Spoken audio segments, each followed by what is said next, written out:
What's up, everybody? We are getting into our next video and we're going to be talking about formative assessment. Two quick tools that you can use to push that idea of formative assessment, especially with regard to math. I spoke a lot about math in my previous video about how to use those interventions, but this is more for assessment to make sure that they actually are understanding what you're talking about. So to get started, actually before we get started, a few teachers told me that if they don't have a way to like get to Clever very quickly, like they see my videos, I could just like click this guy and boom, I'm here. You can access Clever very quickly if you go up here to the waffle. That's what they call it. I don't know why they call it. It's a blue waffle. We're gonna go to as you see, it's not here. So we're gonna go to all apps and we're gonna add it. Okay, it's pretty simple to add. Type in the word Clever and boom, there it's there. Now, instead of clicking on it, you would just click the three dots and you would go to pin to launcher. And while we're at it, there are a few others that you should add as well. The next one is Toddle, because that are where our IB plans are going. And you're gonna click that with the right key and go to pin to launcher. Another one, if you don't already have it, if you're using Go Math for the students, you can click with the right key and pin that to the launcher. Okay, and if you did create a Kahoot account with your Hempstead username and password for your email, it will show up here as an app. You can click that and add that to the launcher as well. We have some other ones. Nearpod, that's another one to pin to the launcher. And oh, we do have Formative. Okay, good. So we're gonna add Formative to the launcher. So once we add those to the launcher, we're gonna close the guy, close the waffle and refresh the screen. You're gonna click the waffle up in the corner and bam, those are your links. So to get to it now, you can just go to your email, press the waffle and click Clever.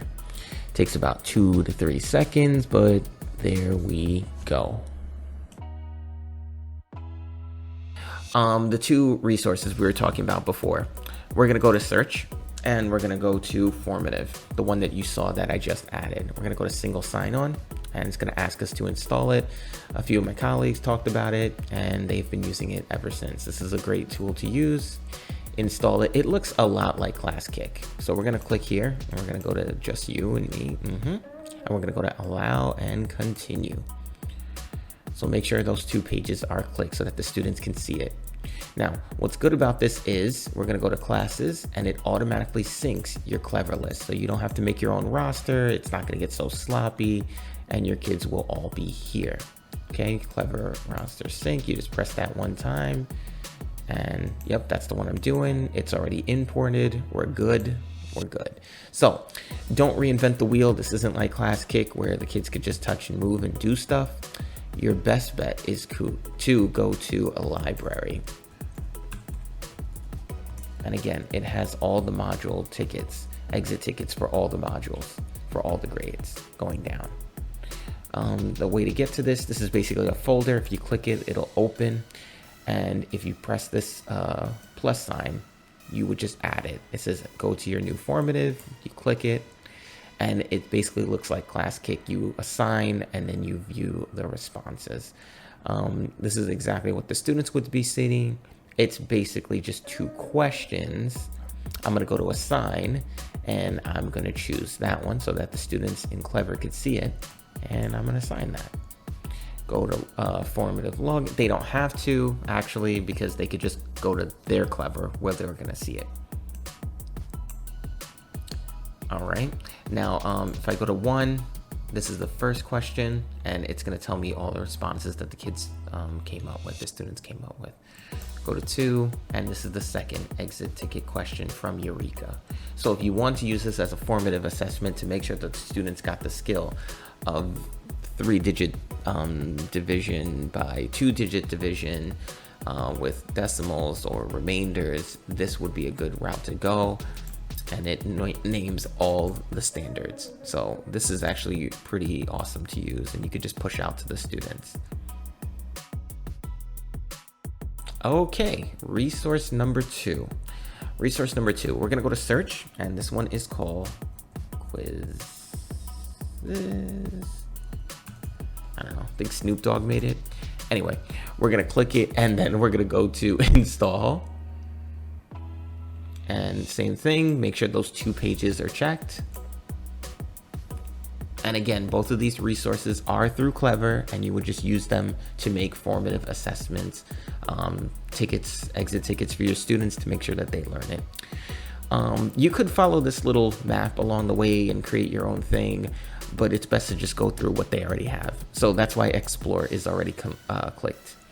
Reports is where your grades are. My Library is where your created lessons go. Classes is where your students are. And if you have any settings like changing your username, your password, all that kind of stuff is in here. So to get us started, we're going to go to Explore. It's a lot like Nearpod. It's a lot like the other one that we just talked about, Formative.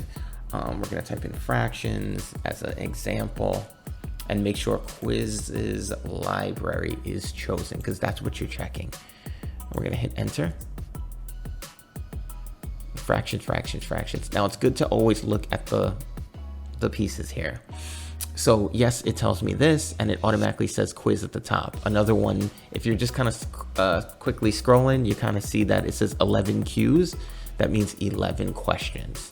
So if you see slides, that means it's a lesson that you would use to teach the students.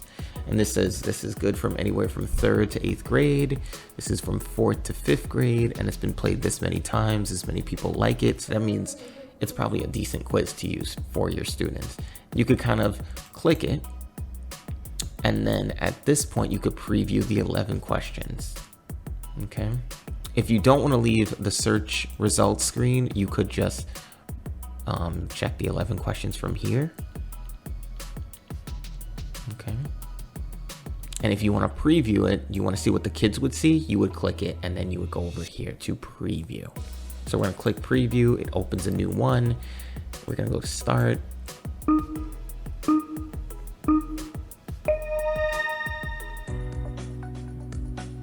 Okay.